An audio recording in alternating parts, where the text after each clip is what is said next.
จังกันนะ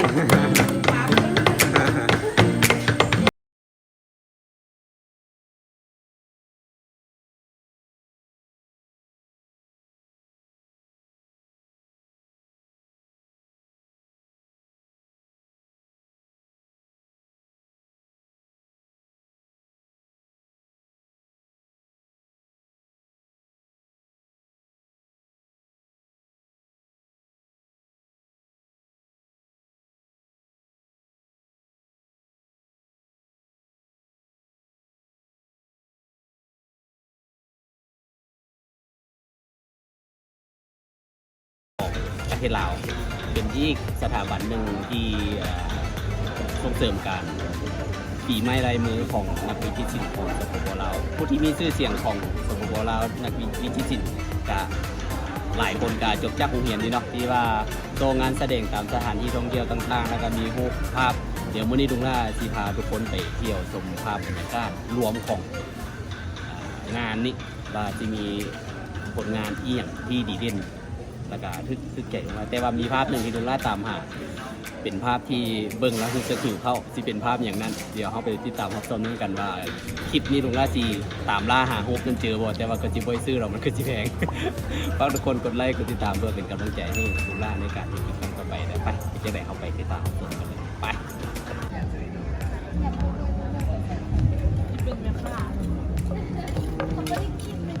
ห้านตับมะฮุ่งตำมักหุ่งแซ่บ ตับมะฮุ่งแซ่บ ปลาหมึกก็มี ปิ้งกระทรงแซ่บคนกับผู้บอกงามแบบนี้เป็นนักเรียนอยู่ไหนนี่หว่าโดยแม่แก้มหูก็เป็นเห็ดกินก็เป็นเด้อมีผู้ใดอยากได้เป็นลูกไผ่เด้อบ่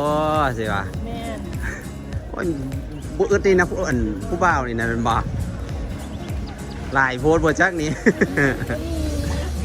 เอาบ่มีแท้บ่บ่มีบ่เป็นควายมืออยู่ข้างหลังนี่บ่โอ้ทีมได้เด้อสุดท้ายแล้วปกติขายอยู่ไสนี่บ่ได้ขาย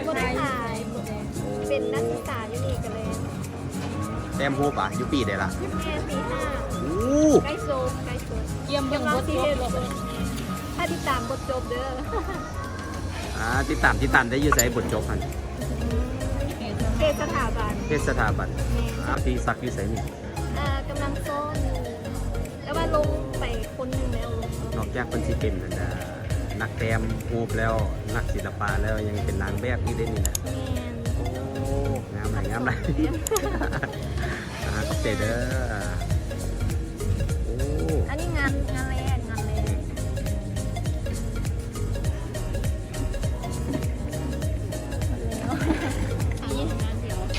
โอ้อยู่ Facebook บ่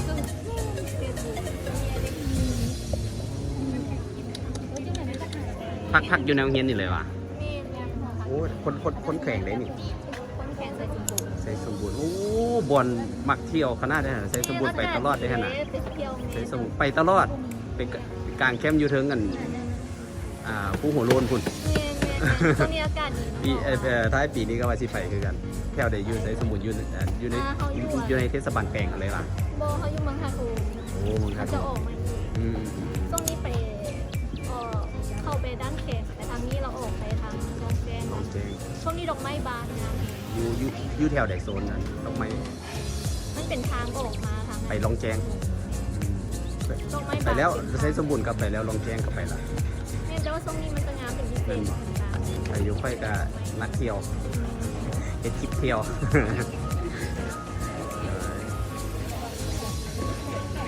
มีค่าอยู่ในนี้มีแต่พวกงามเนาะอันนี้ขายในค็อกเทลอะไรอย่างเครื่องดื่มธรรมดาที่บดได้มีน้ำเมาดิ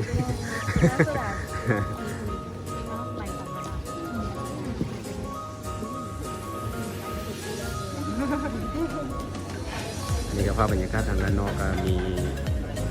นักแคมป์ผู้คนมาโชว์ผลงานเพิ่นอยู่นี่เนาะเดี๋ยวราชีพาไปเบิ่งกันนะพลังเนาะมันมาเฮียนงานศิลปะ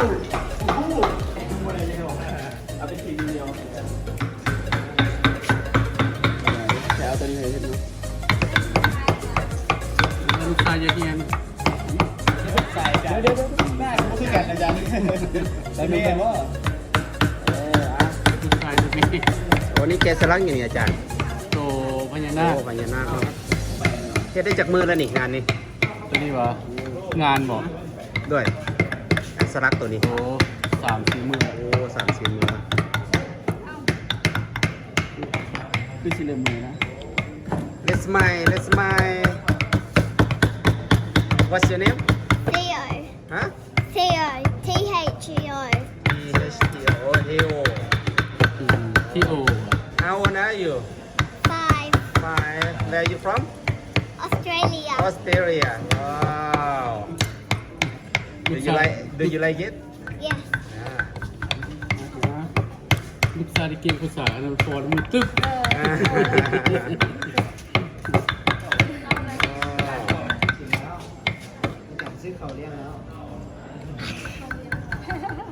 This your handmade แม่เราจะเทิ from you yeah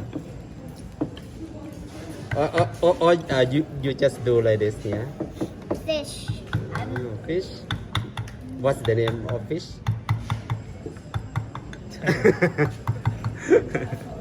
ยูดิจ้ะยูดิจ้ะ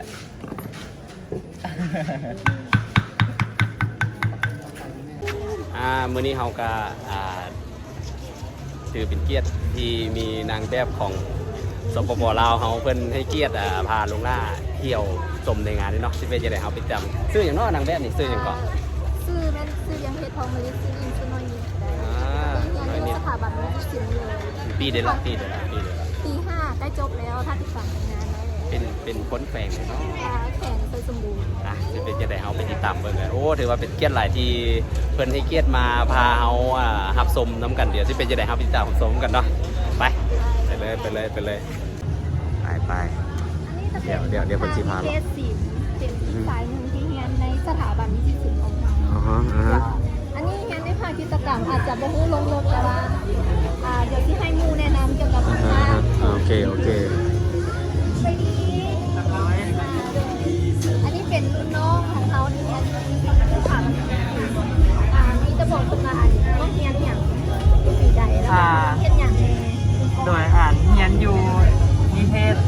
ศิลป์สาขาการ์ตูนรูปเงาโดย โอ้การ์ตูนหุบเงาโอ้อยู่นี่ก็มีการ์ตูนหุบเงาอีก โดยแม่น แต้มหุบพวกการ์ตูนอย่างนี้ว่ะ แม่นพวกเขาก็จะมีแบบเป็นแอนิเมชันเป็นการ์ตูนส่วนหลายเป็นแต้มแบบลายเส้นเป็นเอกลักษณ์ โอเค กับมีเฮ็ดหนังพร้อม โอ้ให้หนังนะมันนี่ แม่ ที่ตามได้ยังไงนี่ ติดตามทั้งเพจนิเทศศิลป์ก็ได้ โอ้ของนิเทศศิลป์เนาะ โดย อย่างนี้ที่ตามนี่แล้วผู้บ่าวกับงามผู้สาวกับผู้งาม จะเป็นแบบเป็นสติ๊กเกอร์ที่แบบน้องออกแบบแล้วก็นำมาขายเองมาทำเองแม่ แม่นมาเต็มอีกเลยวะนี่เป็นสติ๊กเกอร์นี่ ออกแบบอันนี้บริแต้มเองนี่เป็น เอาไว้ ฝากขายนะ อ๋อ แต่นี่แม่น้องๆแต้มเองมาอุดหนุนได้เด้อ ส่วนไหนจัดงานอยู่ทางไหนเด่นนี่ ทรงอันนี้เป็นงานโรงเรียนแต่ว่าทรงแรกนี่จะเป็นงานของ XYZ ตัวที่ยวนพักสั้นนั่นตอนมา แม่ก็จะมีผลงานของเฮาไปนะ แม่นว่าโอ้ยเสียดายเดี๋ยวบ่ได้ไปเพราะว่าไอ้ไปอันแม่นผู้ที่ปิดก่อนปิดวานนี่แล้วไอ้มามื้อนี้สินะ โอ้ เสียดายยังว่าแต่ว่าผลงานน้องก็มีที่อยู่ไหนนี่ มีแต่ว่ามีคนโจงเอาไปหมดแล้ว บ่มีวางอยู่นี่หรอวะ วางที่นี่ก็มี มีอยู่บ่ มีโซน โอ้สิเป็นจังได๋เดี๋ยวเฮาไปเบิ่งนํกันว่าผลงานน้องมันสิงามสำาใดเนาะ เป็นตัวของตูนโซสะอาดของ อันนี้เพิ่นก็ขายให้กันวะนี่ โอ้การได้อ่านฟรีได้เลยค่ะสำหรับ โอ้คิดว่าหนังสือลาวใช่ไหม สารวายเนี่ยก็มีแล้วก็จะมีขายว่าเป็นลิปซีน นั่น ขายเอง มีดูแบบมีขนม เฮียนตีได้แล้วนี่ เฮียนเป็นสี บ่แม่นในแบบตีนี่สูงแท้ เรียนสาย ใส่นิเทศศิลป์ นี่สิพวก พวกเงาง านโอ้การ์ตูนหุบเงา งานนี่ว่า ผลงาน พาเพิ่นลงส่วนที่เด็ด แล้วแบบเขาทำเป็นรอด ผู้เบา ด้านของนิเวศ ลองคนนี้ ขออนุญาตเด้อ ผู้บ่าวหน้าหาดเป็นไรบ้าง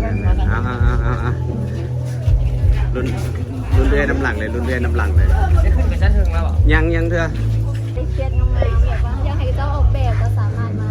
วันนี้ได้เลยครบเกี่ยวกับงานศิลปะมาวิจิตรศิลป์ได้ โอ้ยมีลูกค้าเข้าวะ โดยเดี๋ยวเขาพาทัวร์กัน โอเคก่อน เข้ากันได้ ค่ำตะแรงจะมีการสายหนัง มือนี่หว่า โดย แม่งจะมีสายทุกมือของวันศุกร์วันแม่ของมือ โอ้ถึง ของงานนี้ ของงาน ถึงว่าจะบ่มีงานกับเพิ่นก็สายคือกัน เพ วะ ราะว่าสาย สว่าง งานนี้ แปลว่ามื้อนี้ก็มีคือกันบ่ มี แม่เพ สุ ราะ ดท้ายแล้ว สุดท้ายแล้วออกมาทางพา มีทั้งเหมือนภูมิเงาและกับแอนิเมชันของนักศึกษากับอาจารย์ที่นักศึกษาที่จบไปแล้วกับนักศึกษาที่กำลังศึกษาอยู่ ผลงาน โดยไม่เล่าเป็นผลงานเก่า แล้วก็จะมีผลงานที่แบบว่าเป็นบทจบแล้วก็ไปแข่งได้ที่หนึ่งอีกครับ โอเค ต้องแรงๆแต่คันอยากพึงไว้กับขึ้นไปชั้นถึงชั้น3จะสามารถเป็นได้ที่ โอ้เพิ่นก็วางสูง โดยที่ห้องของชั้น3เดี๋ยวหน่อย ด้วยได้ไว้เฮาเบิ่งคร่าวๆก็ได้อยู่ใส่ซั่นอันส่วนของที่ด้านที่น้องเฮียนอะไรอยู่ด้านใด เดี๋ยว อยู่ท่าที่ตับเนาะ แม่ท่าติดตามอาจารย์ก็ต้นอันของภาพพิมพ์ว่าภาพพิมพ์เขาเรียนเกี่ยวกับอย่างเป็นอะไรเพราะว่าเขาจะไม่เข้าใจลงลึกแต่ว่าอาจารย์เพิ่นแบบ โดย เจ้าเดี๋ยวนี้อันนั้นเป็นอนาบูตศิลปะพับพิมพ์ โดย คือศิลปะพับพิมพ์พวกเราจะมีมีหลายเทคนิคคือตัวนี้จะเป็นเทคนิคที่ว่าเป็นโมโนปินหรือว่าเทคนิคอิชชิ่งขีด โดย ขีดแผ่นซีดีหลังจากแล้วเขาก็มาพิมพ์เป็นรูปแบบนี้คือแล้วตัวนี้ก็จะเป็นเอิ้นเทคนิคไดร์พลอยหรือว่าเทคนิคกัดกดเขาจะแต้มใส่ถึงแผ่นทองแล้วก็ไปแซ่น้ำกรดอยากให้มันลึกมันตื้นสำไร โอ้โดย ก็ต้องตั้งเวลาใส่ โดย แล้วก็ตัวนี้ก็จะเป็นเทคนิคแต้มซีน้ำคือพวกเขาจะแต้มซีน้ำใส่เทิงแผ่นแผ่นสังกะสีหรือแผ่นแก้วแผ่นพลาสติก แล้วเอามาแปะเส้นนี้ แต้มตั้งจากแต้มแล้วเขาก็ไปเข้าเครื่องปริ้นออกมาแล้วก็มันจะเป็นพิมพ์ซีน้ำ โอ้ มันจะเป็นซีน้ำพิมพ์ซีน้ำ แปลว่าเขาเอาไปสกรีนใส่พวกแก้วพวกอันนั้นท่านก้อนหวะ บ่อันนั้นเขาสมมุติว่าอันเขา โอ้ยเข้าใจปานใด มันภาพพิมพ์มันจะมีหลาย แม่ศิลปะมีหลายแบบเนาะ เพราะว่าตัวนี้เนาะเขาจะมีแผ่นอย่างแบบนี้ โดย แล้วเขาก็แต้มเอาซีน้ำมาแต้มลงเลย โดย หลังจากแต้มแล้วเขาก็เอาไปเข้าเครื่องพิมพ์บีบออกมาหรือว่าถ้าบ่มีเครื่องพิมพ์เขาก็สามารถเอาเกลียมาโปกลงเขาก็พูใส่ความเร็วความดัน โดย แล้วก็จะออกมาเป็นแบบนี้นะ ชิ้นหนึ่งนี่แพงป่ะ อันนี้เป็นผลงานของนักศึกษาโรงเพลงมีแต่แผ่น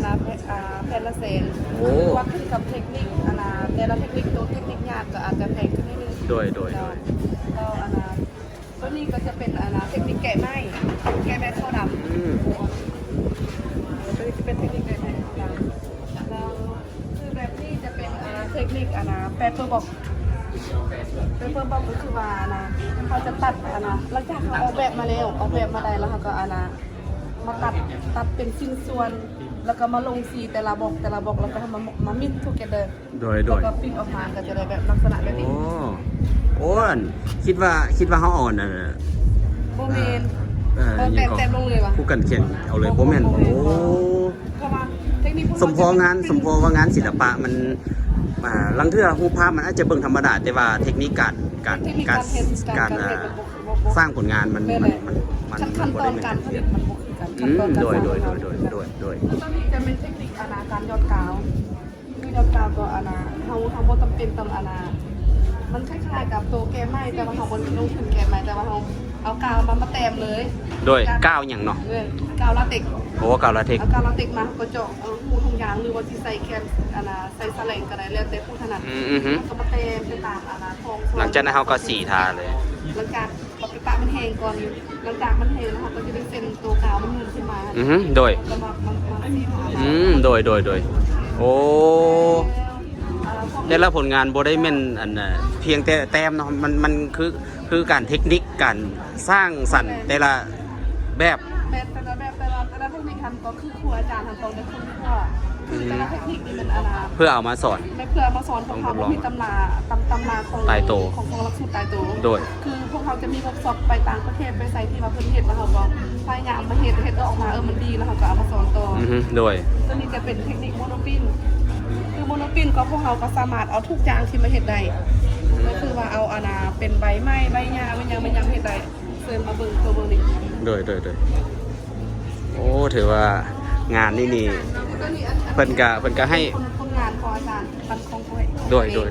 คือว่าอาจารย์ที่เฮ็ดตัวโมโนปินเนี่ยจะเป็นงานสำหรับพิเศษสำหรับของที่บ้านแสดง โดย ก็เอาพวกใบไม้เอามาอย่างสิ่งเศษเรือที่ว่ามาสร้างเป็นผลงาน มาสร้างผลงานแต่ว่าเทคนิคพวกนี้จะบ่มีแม่พิมพ์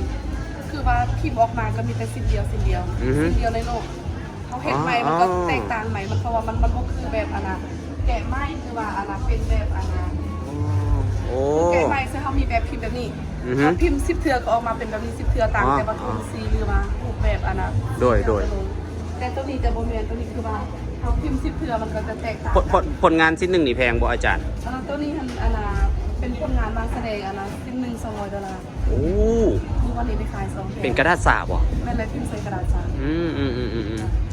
กระดาษสาบก็พวกเขาประเทศเองโดยแล้วเซิร์ชไปทางไหนคนจะอีกเทคยังไงโดยโอ้นอกจากเพิ่นสิวางแสดงแล้วเพิ่นก็ยังเว้าเรื่องเล่าทักษะการผลิตผลงานออกมาเนาะ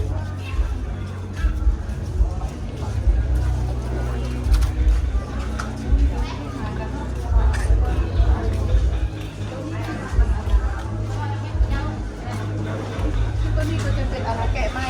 พิมพ์สีโดยการแกะไม้พิมพ์สีของเขาจะมีทรงทุกแบบก็คือว่าแบบที่หนึ่งจะเป็นแบบพิมพ์เดียวแบบพิมพ์เดียวก็คือพิมพ์สีจากสีอ่อนหาสีเข้มพิมพ์แล้วเราก็แกะทิมหลังจากพอดสีสุดท้ายแล้วก็แม่พิมพ์ก็เหมือนเป็นทำลายแม่พิมพ์เลย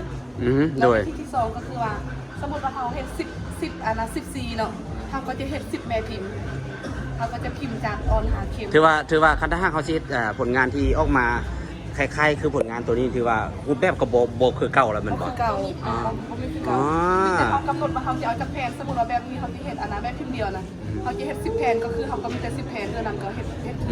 โดยแม่พิมพ์ของมันสลายแล้วโดยเขาพิมพ์แล้วเขาแกะออกพิมพ์ไปแล้วเขาแกะออกถึงสีผลิตออกมาคล้ายๆคือโทนสีอย่างนี้สิแต่ลายมันก็บ่คือเก่าบ่คือเก่าลายเส้นบ่คือเก่าโดยโอ้ตัวนี้จะเป็นเทคนิคการปูนปัสเตอร์แล้วโอเคบอกราคาตัวนี้จะเป็นเทคนิคพิมพ์ปูนปัสเตอร์คือเขาทอกบล็อกในบล็อกใส่ปูนปัสเตอร์ให้มันแข็งแล้วแข็งแล้วเขาก็มาแต้มผู้ภาพอย่างใส่กระไดแล้วเขาก็เอาสีน้ำมาลงแล้วเขาก็พิมพ์ตัวนี้เขาก็คล้ายๆกันก็รูปแบบจะคือเก่าแต่ว่าโทนสีจะไม่คือเก่าเพราะเวลาเขาพิมพ์เขาสามารถเปลี่ยนสีได้สามารถพิมพ์มาเพื่อใดประมาณนี้เนาะ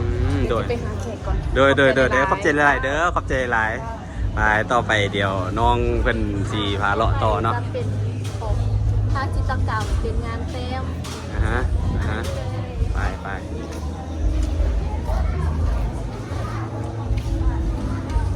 เดี๋ยวว่ามื้อนี้เรามีเจ้าถิ่นเพิ่นพาสมผลงานอันนี้ก็จะเป็นงานฝีมืออีกอย่างหนึ่งสบายดีวันนี้งานทักบ่อนี่50,000 กีบกระโบแพงเนาะถ้าคันเป็นเทียบใส่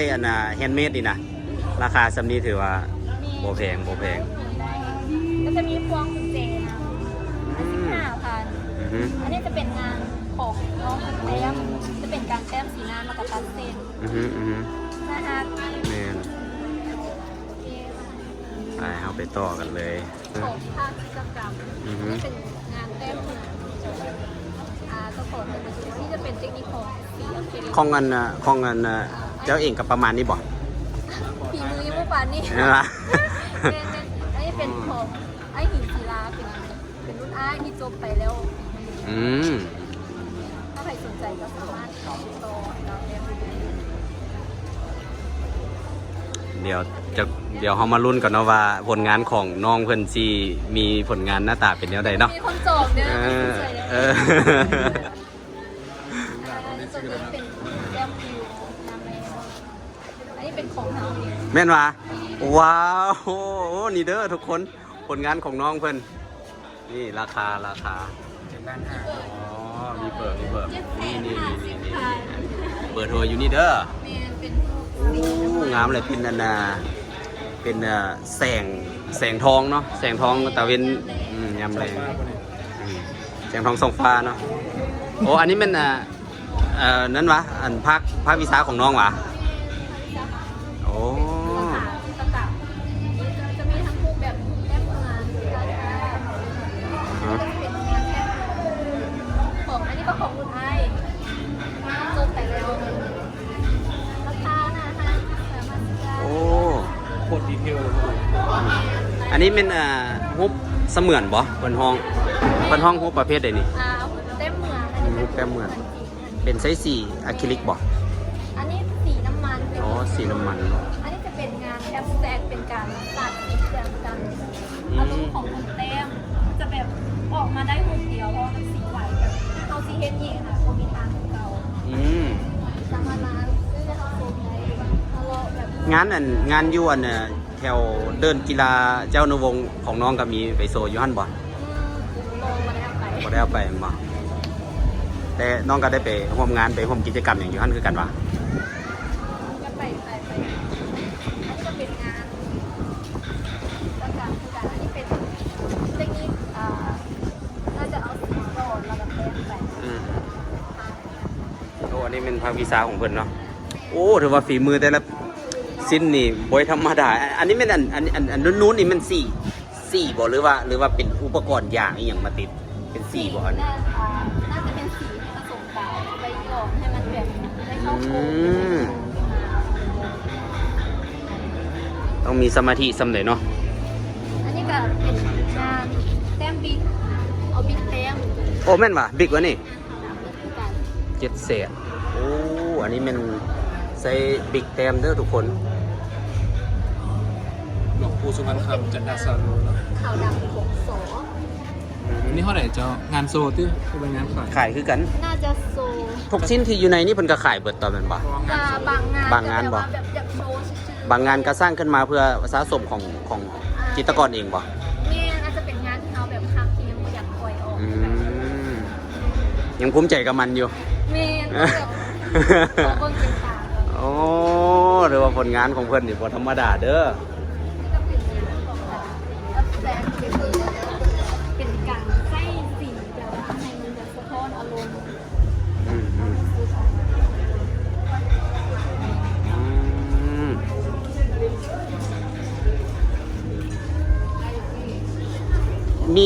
มีจักรภาควิชานี่อยู่นี่ อันนี้จะเป็นผลงานของท้ายเป็นงานของสีน้ำ ด้วยสบายดี ที่ทางซีนามแล้วก็เซียคิริก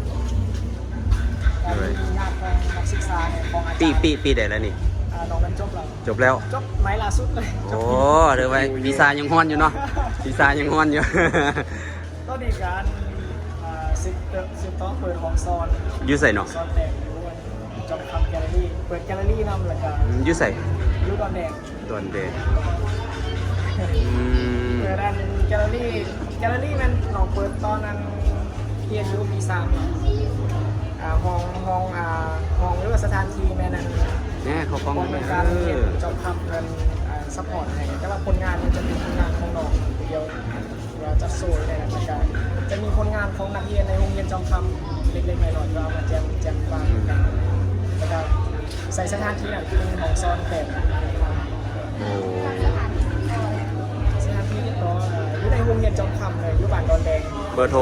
เลยฝากเบอร์ อ๋อเบอร์วะFacebook แมนคำแก้วพระจันทร์แล้วก็เบอร์ WhatsApp แมน5889192ผู้ใดที่เบิ่งคลิปนี้ผู้ใดสนใจที่อยากจะส่งลูกหลานไปฝึกน้ำเพิ่นนี่ก็ถือว่าเพิ่นจบมาใหม่ๆถือว่าวีซ่ายังแข่งเติบ ก็มาสมัครอันติดตามเพจได้นะเพจอันของซอยเมนเดี๋ยวฮาร์ดออฟอาร์ต อันนี้ก็ เดี๋ยวฮาร์ดออฟอาร์ต ซื้อเพจนั้นของซอนแต่ผม The Heart of Art หัวใจศิลปะ นี่ก็ติดตาม โดย ข้างหน้าดีเที่ยวนี่ก็ได้ อืม ลองเบิ่งได้แล้วนะ โดย นี่ก็จะเป็นงานของน้ำ อืม นี่ก็จะเป็นของอาจารย์ เอ้ยเลี้ยงน้องเนาะเบิ่งกันซื้อภาพนี่คันพูดที่เบิ่งนี่ก็สิลักษณะแบบว่าเอ้ยนี่กำลังต่ำเข้าแล้วน้องนี่ญาติน้องญาติเอ้ยนะอยากลิ้น ก็แล้วแต่คนเบิ่งว่าไปทางไหน พวกประมาณนี้ ทางเก่า ไปถือว่าก็ถือเป็นเกียรติเนาะเพิ่นเจ้าของผลงานเพิ่นก็พาชมนิทรรศการงานแสดงรูปภาพวาดเหรอแม่นบ่รูปภาพวาดรูปงานศิลปะถือว่าสีไม้ลายมือของนักจิตรกรลาวนี่บ่ธรรมดานะ สามารถมาเบิ่งว่าใครที่อยาก งานนี้เปิดตลอดอยู่บ่ งานนี้จะปิดมื้อนี้เป็นมื้อสุดท้าย และอันเป็นงานยิบย่อยๆงานอันอื่นๆส่วนใหญ่ก็จัดอยู่บ่ อันนี้จะแล้วแต่ช่วงโอ้มีแต่ว่าติดตามเพจของสถาบันเนาะ ที่สินได้หรือว่าถ้าใครสนใจสามารถเข้ามาเลาะอยู่ในห้องเรียนนี่เลยได้เลยแบบราคาน่ารักเอง โอ้ยนี่นะพูดพิธีกรเขานี่ก็ถือว่านะฮัก อันนี้จะเป็นงานประติมากรรม อ่า แกะอันนี้จะเป็นของงานของนักเรียนคนอื่นนะคะ แม่น ในเพลงมือ250,000นี่เป็นแกะ เทียบใส่ฝีมือกับความเอาใจใส่ในการนั้นก็ราคาก็บ่แพง แม่ถ้าเขาเทียบไปต่างประเทศนะถือว่าดูลาวเขา แม่นเอา แล้วก็เลย ส่วนใหญ่ผลงานพวกนี้สิไปโดดเด่นอยู่ต่างประเทศพุ่นเด้ แม่ งานพวกนี้ ต่างประเทศคือจะดีแต่ว่านั่นแหละนี่คืออยากให้แบบทุกคนมาสนใจงานศิลปะเพราะว่าต่างประเทศเขาให้ความสนใจหลายอยากให้ทุกคน บ่อยากให้สิ่งเหล่านี้มันจางหายไป อันนี้เป็นวัฒนธรรมของเฮากันใช้ชีวิตเราอย่างแบบเอามาเป็นศิลปะเป็นงานแบบฝีมือของคนลาวเฮาถ้าแบบว่ามันหายไปที่สิบกว่าปีแล้ว แม่น่าเสียดายเพราะว่าคันถ้าหากว่าสิ่งที่บรรพบุรุษเพิ่นสร้างมาแล้วบ่มีผู้ใดสืบทอดต่อนะสิ่งเหล่านี้มันก็สิค่อยๆจางหายไปจนเฮ็ดให้คนยุคใหม่แทบจะบ่ฮู้เลยซ้ำว่างานศิลปะอันนี้มันเคยมีอยู่ในประเทศเฮาหั่นน่ะ บางทีอาจจะไปเที่ยวต่างประเทศแล้วเห็นงานค่ะ งานคนลาวนี่ แม่นอันนี้ก็เป็นความภาคภูมิใจหนึงเลยเนาะ คนลาวเขาอาจจะไม่รู้จักในซ้ำมีแหละอยากให้แบบว่า ทุกคนเข้ามาชมงานศิลปะหลายๆแบบว่าเรียนรู้เกี่ยวกับศิลปะ กาสลาวเฮาก็บ่แพ้ชาติใดในโลกเนาะนี่ผลงานของ จะเป็นงานพวกงานปั้น อันนี้เฮ็ดแบบบ่หรือว่าอันใส่อันนั้น อันนี้ทำอินเขาจะเป็นปั้นใส่ดินปั้นเป็นหูดินขึ้นมาแล้วก็จะเฮ็ดบอกและที่จะเป็นการปอกสีมังลงไปแล้วก็ใส่สีเชือก สิมังผสมทรายอย่างทั่วๆไปแล้วก็ทาสีตีเนาะ มีก็มันจะยากที่ตอนเขาปั้นมือเพราะมันจะต้องแบบว่าถ้าปั้น ทุกๆผลงานที่เฮาเฮ็ดนี่แม่นบทเรียนที่เฮาเก็บคะแนนไปในตัวนำคือกัน มันจะเป็นการเก็บคะแนนไปนะแล้วก็แล้วแต่บางผลงานก็แบบว่านักเรียนสร้างขึ้นมาแบบว่าเพื่อตัวเองแบบตัวสนองของตัวต้องการของตัวเองว่าอยากให้คนอื่นชมในผลงานของตัวเองก็มีนี่ก็จะเป็น อันนี้น้องก็ให้เป็นบ่ตัวนี้ ยอม ยอมนั่งเบิ่งกันวะ ขอนำเปิงขอส่งนี่จะเป็นงานแกะไม้ ส่วนไหลไม้นี่ที่เอามานี่แม่นเฮาได้ไปซื้อเอาแม่นบ่หรือว่าจังได๋ กาบางส่วนใหญ่จะเป็นอาจารย์หา เอามาให้ผลงานหนึงต่อคนหนึงวันนี้หรือว่า เมนอันนี้น่าจะเป็นบทจบของคุณไอ โอ้ แกะลอยสลักมาแกะลอยถ้าแกะแตกนี่คือแบบไปหมดเลย เดี๋ยวบ่ได้จอดเอากับบ่ได้เอ็มบ่ติดเอามันก็ กะได้แต่มันกะยากท่านแกะคือการเอาแกะควัดออกแล้วมันจะยากก่อนถ้าเอาออกแล้วมันตึงใส่บ่ได้อีกมันบ่คือแบบจะกระป๋องแต่การที่จะทำแบบมันเขาสามารถทำได้อะนะ นี่เนาะนักศิลปะ แค่อันนี้ก็ยังเป็นศิลปะได้นะ งานศิลปะเขาเปิดมาเป็นศิลปะแล้วแต่ว่าเขาถ่ายผล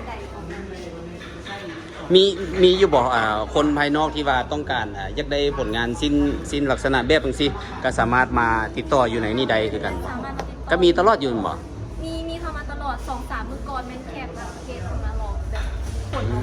ดีก่อนเพิ่นสิไปซื้อเอาอันอยู่ที่บ่อนวางนั่นเนาะ แต่ราคาจะสูงกว่าเราแบบเอานี่ไปนั่น แม่น ขายก่อนแล้วก็เอา โอ้ อัน คิด นี้เป็นบอลแรงที่แบบว่าอยากให้คนมาซื้อแบบว่าคนนักเรียนจะเป็นแบบช่วยเหลือการศึกษาของนักเรียน แม่น แล้วก็มีกำลังใจ โอ้อายแล้วเข้าใจว่างานพวกนี้นี่สิอันมาจากต่างประเทศอย่างพุ่นใดบ่แม่นนั่นบ่ บ่เป็นงาน ได้เห็น ข บ่ องเรา โอ้อือฮึ ครับว่าแบบ ก็บ่แพงโอ้สำหรับบ่อันนี้ยังคิดว่าคันถ้าเป็นลักษณะแบบนี้คิดว่าสิมาแต่ต่างประเทศก็บ่แม่นเนาะ เป็นฝีมือของเราของประเทศของนักเรียนจะมี2 สาย อืมโอเคเอามา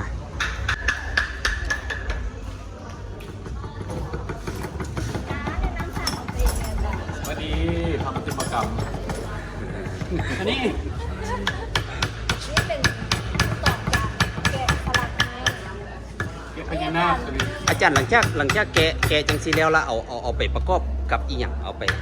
เป็นโตหรือว่าจะหรือว่างานตั้งโซอย่างธรรมดา งานตั้งโซนตัวนี้มันแทนมันเนี่ย โอ้ใส่ถ่านแล้วก็ตั้งโซธรรมดาเนาะ โอ้ไปแล้วเนาะฝรั่งน้อยเนาะ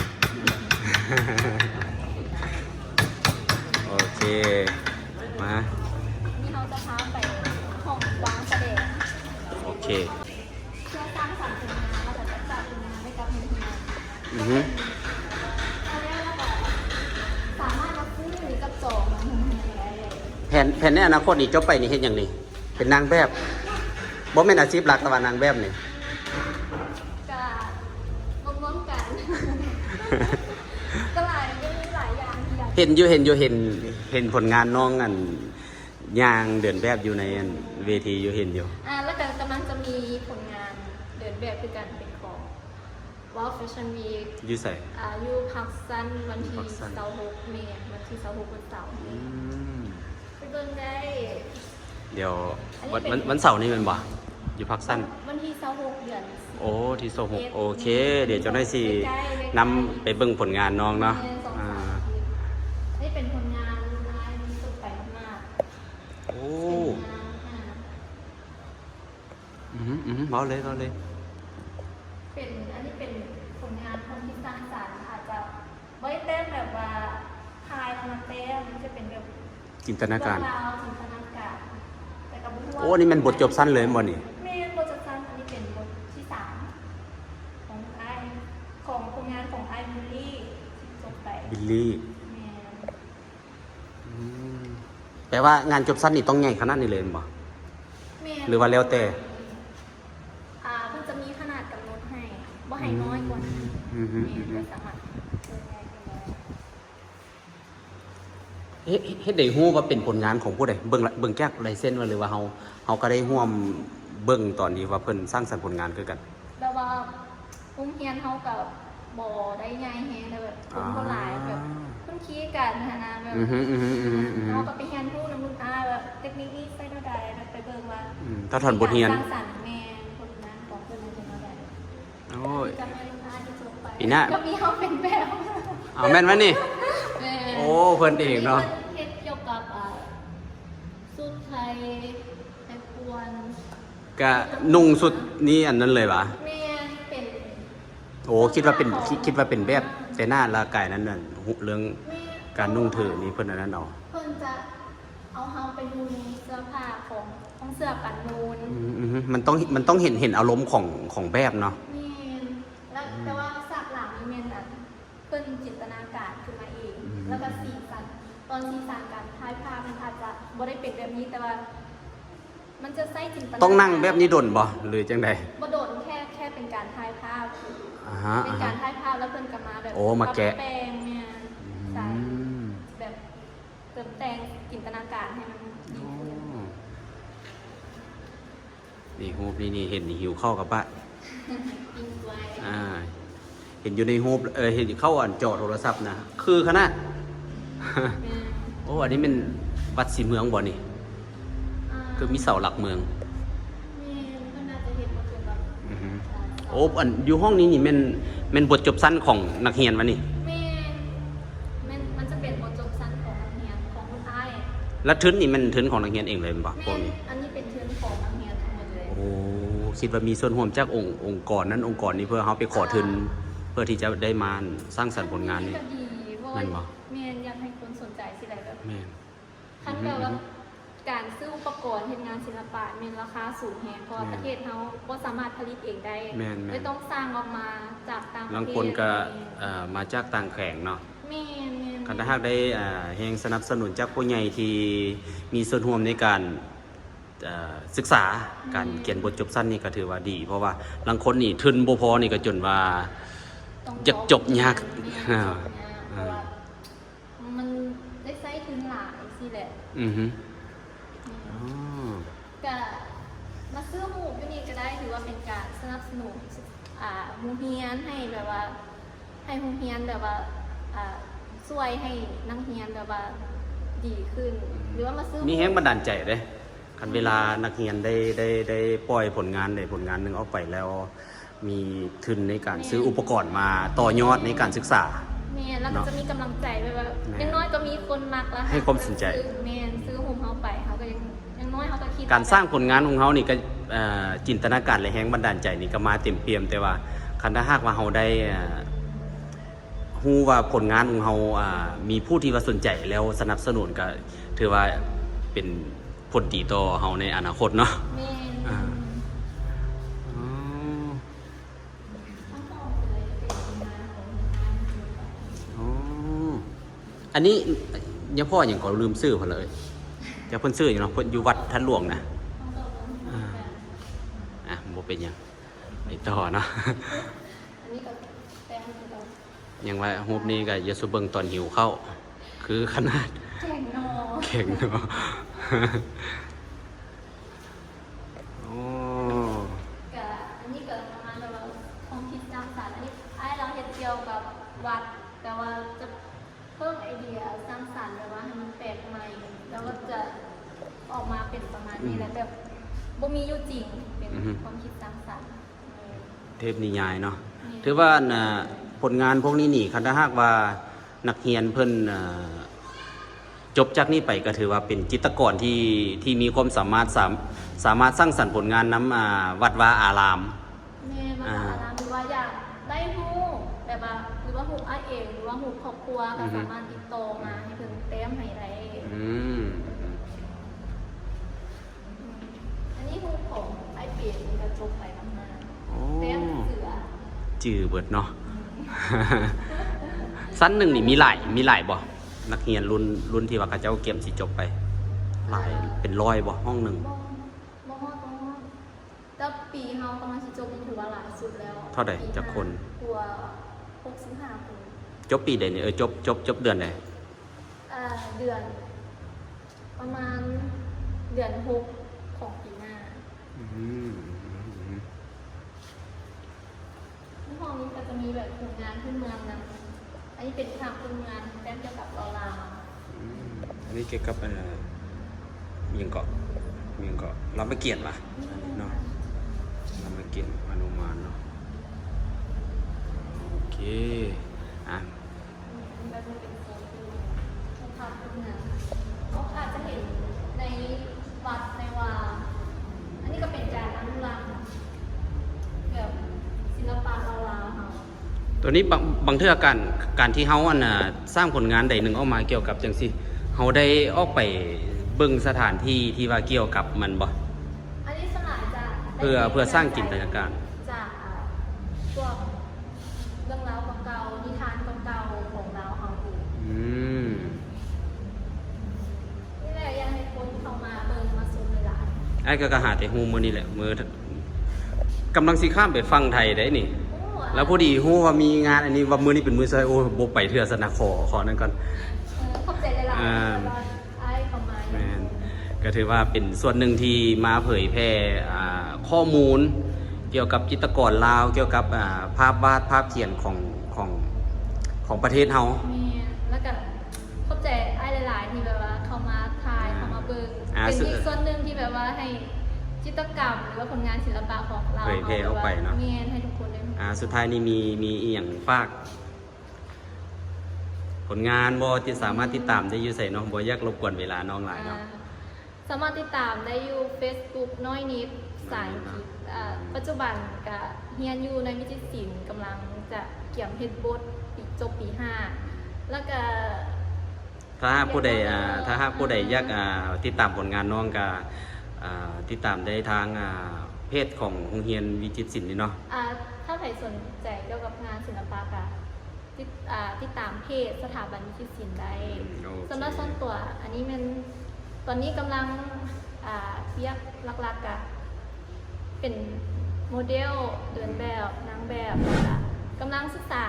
เรียนรู้เกี่ยวกับการสักลาย โอ้ว้า ถ้าว ใครสนใจงานดูหนังก็ เป็น สามารถ เป็นใครจะเป็นเป็นแบบให้ก็ติดต่อน้องมาได้เนาะ แม่น โอเคขอขอบใจหลายเด้อสำหรับ